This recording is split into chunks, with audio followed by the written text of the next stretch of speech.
কোকৰাঝাৰ লোকসভা সমষ্টিৰ সাংসদ নৱ Kumar শৰণীয়াৰ ST certificate জালিয়াতি সন্দৰ্ভত উচ্চ ন্যায়ালয়ৰ ৰায়দাৰৰ পাছত আজি তামুলপুৰত অসম বিধানসভাৰ অধ্যক্ষ বিশ্বজিৎ দৈমাৰীৰ বিশেষ মন্তব্য। সাংসদ নৱ কুমাৰ শৰণীয়া বড়ো কছাৰী মূলৰ নহয় বুলি এটা অভিযোগ আছিল। অভিযোগৰ পাছত উচ্চ ন্যায়ালয়ে যিসকলে সাংবিধানিকভাৱে জনজাতি হিচাপে তালিকাত নপৰে তেওঁলোকক জনজাতিৰ চাৰ্টিফিকেট দিব নোৱাৰে বুলি স্পষ্ট কৰি দিয়ে। ইয়াৰ পাছতে অসম চৰকাৰে এখন কমিটি গঠন কৰি সৰজমিন তদন্ত কৰে। উক্ত সমিতিখনে নৱ শৰণীয়াৰ সকলো নথিপত্ৰ তথা গাঁৱৰ সাক্ষীসমূহৰ পৰা তথ্যসহ অনুসন্ধান কৰি নৱ কুমাৰ শৰণীয়া সৰুকোচ জনগোষ্ঠীৰ বুলি চিনাক্ত কৰে। ইয়াৰ পাছতে উচ্চ ন্যায়ালয়ে ছিংগল বেঞ্চত এটা ৰায়দান দি বৰ্তমান গোচৰটোৰ স্থগিতাদেশ জাৰি কৰিছিল। আনহাতে দেশৰ উন্নয়নৰ বাবে এগৰাকী ভাল প্ৰতিনিধি ৰাইজে নিৰ্বাচন কৰাটো বিচাৰে। তেতিয়া ৰাইজে ভৱিষ্যতৰ দিনত ৰাইজৰ হৈ মাত মাতি ৰাইজৰ কাম কৰাৰ লগতে দেশক ভালদৰে প্ৰতিনিধিত্ব কৰিব পাৰিব। অসম চৰকাৰে উক্ত বিষয়টো ৰিপিটিশ্যন কৰিছিল। ইয়াৰ পাছতে উচ্চ ন্যায়ালয়ৰ ডাবল বেঞ্চে স্পষ্ট কৰি দিয়ে যে নৱ কুমাৰ শৰণীয়া বড়ো কছাৰী মূলৰ নহয়, তেওঁৰ ST চাৰ্টিফিকেট ভুৱা। আগন্তুক নিৰ্বাচন শান্তিপূৰ্ণ হোৱাটো বিচাৰোঁ, তেতিয়া দেশৰ ভৱিষ্যত ভাল হ'ব। দেশৰ উন্নয়নৰ কাৰণে নৰেন্দ্ৰ মোদী ডক্টৰ হিমন্ত বিশ্ব শৰ্মাই যি ধৰণে উন্নয়নৰ কাম হাতত লৈছে তাত বিৰোধী থাকিব লাগে বুলি কথা নাই। তামুলপুৰত উপস্থিত থাকি এই মন্তব্য প্ৰকাশ কৰিছে এতিয়া বিধানসভাৰ অধ্যক্ষ বিশ্বজিৎ দৈমাৰী। এটাটো হ'ল নৱ কুমাৰ শৰণীয়া ডাঙৰীয়াৰ ওপৰত এটা অভিযোগ আছিলে বা কৰ্টত এটা কেছ চলি আছিলে আগতে। সেইটো হ'ল যে নৱ কুমাৰ শৰণীয়া তেওঁ বড়ো কছাৰী নহয়, আৰু কৰ্টে কৈছিলে যে যিসকলে সাংবিধানিকভাৱে স্বীকৃতিপ্ৰাপ্ত মানে তালিকাত নাই জনজাতি হিচাপে তেওঁলোকক জনজাতি চাৰ্টিফিকেট দিব নোৱাৰে। গতিকে চবকে সেইটো মানে সংশ্লিষ্ট কৰ্তৃপক্ষক এটা নিৰ্দেশ জাৰি কৰিছিলে। ইয়াৰ পিছত নৱ কুমাৰ শৰণীয়াৰ বিষয়ত ৰাজ্য চৰকাৰক এটা মানে ঠিক কৰি দিবলৈ কৈছিলে, কুইৰি কৰি ফেলে যে নৱ কুমাৰ শৰণীয়াৰ বিষয়টো চাবলৈ দিছিলে। আৰু ৰাজ্য চৰকাৰৰ পৰা এটা কমিটি বনাই ফেলে নৱ কুমাৰ শৰণীয়াৰ ওপৰত এই অভিযোগটো লৈ ফেলে এই কমিটিটোৱে ঘৰলৈকে মানে এটা কি কয় অসমীয়াত মানে অনুসন্ধান কৰিছিলে। আৰু গোটেই অনুসন্ধানটো কৰাৰ পিছত সেই কমিটিটোৱে এটা ৰিপৰ্ট দাখিল কৰিছিল। আৰু সেই ৰিপৰ্টটো হ'ল কি নৱ কুমাৰ শৰণীয়াৰ যিমান নথি পত্ৰ আছে ঘৰখনত আৰু গাঁৱৰ যিবোৰ সাক্ষী আছে এই গোটেইবিলাক লৈ ফালে তেওঁৰ স্কুলৰ ডকুমেণ্টছ মাটি বাৰীৰ ডকুমেণ্টছ চবটো লৈ যে তেওঁ সৰু কছ বুলি কৈছে। আৰু সৰু কছ মানে আপোনাৰ জনজাতিৰ যিটো তালিকা 1950 শ্বেডিউল ট্ৰাইবছ অৰ্ডাৰৰ সেই তালিকাত অন্তৰ্ভুক্ত নহয়। গতিকে তেওঁ বড়ো কছাৰী নহয়, আৰু যিহেতু তেওঁ বড়ো কছাৰী নহয় তেওঁ মানে জনজাতি হ'ব নোৱাৰে। তাৰ কাৰণে সেই কমিটিয়ে এই ৰিপৰ্টটো পোৱাৰ পিছত অসম চৰকাৰৰ আপোনাৰ কি কয় ট্ৰাইবেল এফেয়াৰ্ছ ডিপাৰ্টমেণ্টে তেখেতৰ মানে যিটো জনজাতি চাৰ্টিফিকেট পৰিচয় পত্ৰ সেইটো কেঞ্চেল কৰাৰ অৰ্ডাৰ দি দিছিলে। আৰু কেঞ্চেল কৰা অৰ্ডাৰটো দিয়াৰ পিছত নৱ কুমাৰ শৰণীয়া ডাঙৰীয়াই পুনৰ পেটিশ্যন দিছিলে। আৰু এই পেটিশ্যনৰ ওপৰত কৰ্টে আকৌ এটা অৰ্ডাৰ ওলাই দিছিলে যে এইটো বাহাল ৰাখাৰ ষ্টে অৰ্ডাৰ মানে কি কয় নাই স্থগিত সেইটো কৰি দিয়াৰ এটা অৰ্ডাৰ ওলাই দিছিলে। তে যিটো কেঞ্চেল কৰিছে সেই কেঞ্চেল কৰাটো বন্ধ কৰি থ'ব লাগে মানে ফৰ দি টাইম বিং, যেতিয়ালৈকে আৰু বিচাৰটো নহয়। ইয়াৰ পিছত চৰকাৰৰ তৰফৰ পৰা ইয়াৰ ওপৰত ৰিপিটিশ্যন দিছিলে যে যিহেতু চৰকাৰে গোটেই প্ৰমাণ পোৱাৰ পিছতে এই সিদ্ধান্তটো লৈছে, গতিকে তাক কোনো মানে স্থগিত কৰি ৰখাৰ প্ৰয়োজন নাই, কথাটো ক্লিয়াৰ। আৰু এজ পাৰ যিবোৰ মানে আমাৰ জনজাতিৰ ক্ষেত্ৰত মানে পৰিচয় পত্ৰ দিয়া আৰু সিটোৰ ওপৰত চৰকাৰৰ যিবিলাক নীতি আছে আৰু সিটোৰ ওপৰত চৰকাৰৰ মানে যিটো সিদ্ধান্ত ল'ব পৰা যিটো ক্ষমতা, এই ক্ষমতাটো আইনগতভাৱে চব প্ৰয়োগ কৰি ফেলে তেওঁৰ চাৰ্টিফিকেট কেঞ্চেল কৰা হৈছিলে। গতিকে সেয়া নিয়মৰ মাজতে আছে। গতিকে এইটো ষ্টেট গভৰ্ণমেণ্টৰ এখতিয়াৰ, আৰু সেই হিচাপে এই স্থগিতাদেশ উঠাই ল'ব লাগে মানে সেইটো ৰিপিটিশ্যন দিছিলে। ইয়াৰ পিছত গোটেইটো এক্সামাইন কৰি হাইকোৰ্টে এতিয়া অৰ্ডাৰ দি দিলে। এতিয়া যিটো স্থগিতাদেশ এটা দিছিলে কৰ্টৰ পৰা সেইটো এতিয়া ডিছপ'জ কৰা হৈ গ'ল, মানে উঠাই দিলে মানে কৰ্টে। আৰু এইটো উঠাই দিয়াৰ পিছত বৰ্তমানত সেই অৰ্ডাৰ মতে নৱ কুমাৰ শৰণীয়াৰ জনজাতিয়ে যি পৰিচয় পত্ৰ সেইটো কেনচেল হ'ল মানে প্ৰত্যাহাৰ হৈ আছে আৰু সেই অনুযায়ী তেওঁ আজিৰ তাৰিখত জনজাতি নহয় তাৰপিছত তেনেকুৱা বিৰোধীৰ নামতো বিৰোধী কৰিব নোৱাৰে এতিয়া বৰ্তমান সময়ত নৰেন্দ্ৰ মোদী ডাঙৰীয়া আৰু অসমৰ ক্ষেত্ৰত হিমন্ত বিশ্ব শৰ্মা ডাঙৰীয়াই যি ধৰণৰ পৰিকল্পনা লৈছে আৰু সেই পৰিকল্পনাৰ আধাৰত দেশখনক ৰাজ্যখনক আগুৱাই লৈ যাবৰ কাৰণে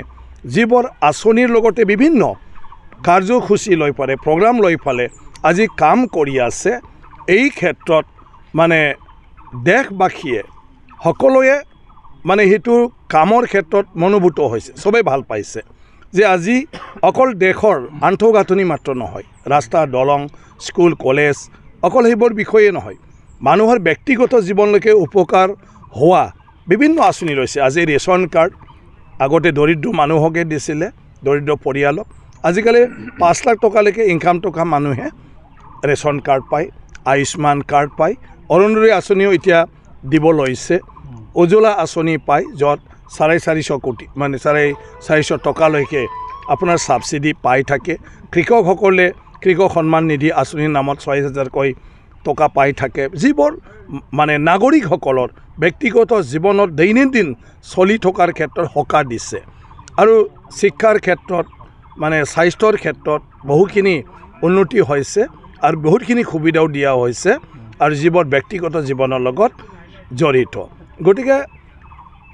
যেতিয়া ৰাইজে চবেই সেইটো মনোভূত তো বিৰোধীৰ নামত সেইটো বিৰোধিতা কৰিব নোৱাৰে ভাল কামটো সেইটো বিৰোধিতা কৰা মানে তেনেকুৱা কোৱা হয় যে সেইবোৰ আঁচনি নালাগে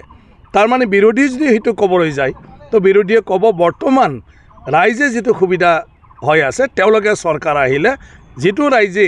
সুবিধা পাই আছে সেইটো তেওঁলোকে বন্ধ কৰিব গতিকে সেইটোৰ কাৰণে এতিয়া সেইটো মানে লাইনটোৰ কথাটো ক'ব নোৱাৰে বিৰোধীয়ে সেইকাৰণে বিৰোধী মানে আপোনাৰ কি কয় শাসক গোষ্ঠীক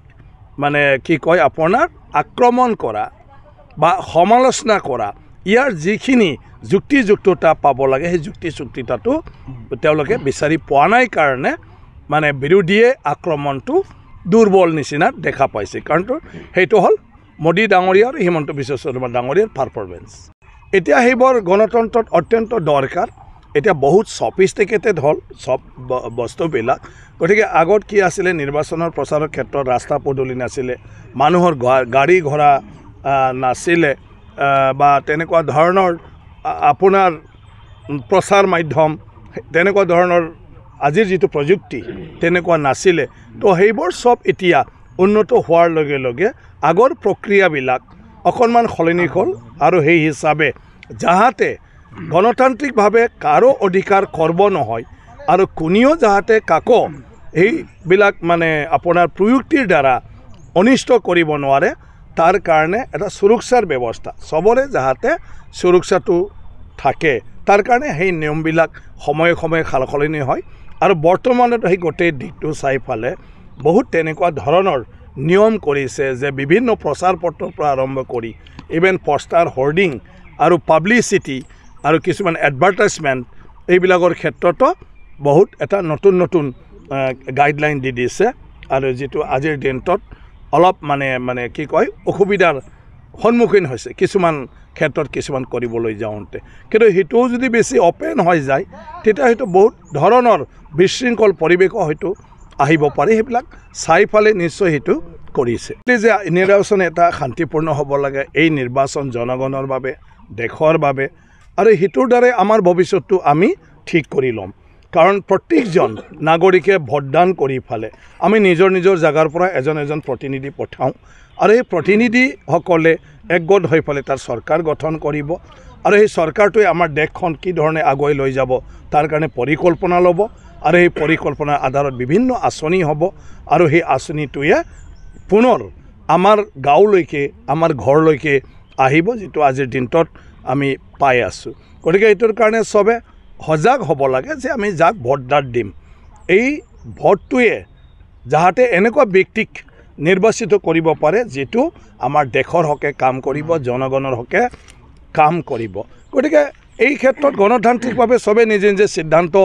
ল'ব পৰা অধিকাৰ আছে গতিকে নিশ্চয়কৈ মই ভাবোঁ তেনেকুৱা ধৰণৰ নিজৰ অধিকাৰ নিজে সাব্যস্ত কৰিলে তাত কোনেও কাকো একো নকয় আৰু আজিৰ দিনটোতো মানুহক আপুনি যিয়ে নকওক মানুহে বহুত কথা বিভিন্ন মাধ্যমেদি সব জানে গতিকে মিছা কথা কৈ অপপ্ৰচাৰ কৈ কাকো তেনেকুৱা ধৰণ বিভ্ৰান্ত কৰিব নোৱাৰে গতিকে মই ভাবোঁ মানে সেই নিৰ্বাচন মানে অট'মেটিকেলি আগৰ নিচিনা নহয় খুব শান্তিপূৰ্ণভাৱে হৈ যাব আৰু শান্তিপূৰ্ণ বজাই ৰখাটো আমাৰ সকলোৰে কৰ্তব্য নিজৰে দায়িত্ব গতিকে সবে নিজৰ চইচৰ পাৰ্টি দিয়ক মানে ভোটদান কৰক আৰু নিজৰ যিটো চইচৰ ৰাজনৈতিক দল তেওঁলোকৰ হকে মতদান দিয়ক আৰু ডেফিনেটলি তেতিয়া মই ভাবোঁ আমাৰ যি প্ৰক্ৰিয়াৰে নিৰ্বাচন হৈ যাব লাগে ধুনীয়াকৈ হৈ যাব আৰু আমাৰ মনে বিচৰা চৰকাৰ আমাৰ আহি যাব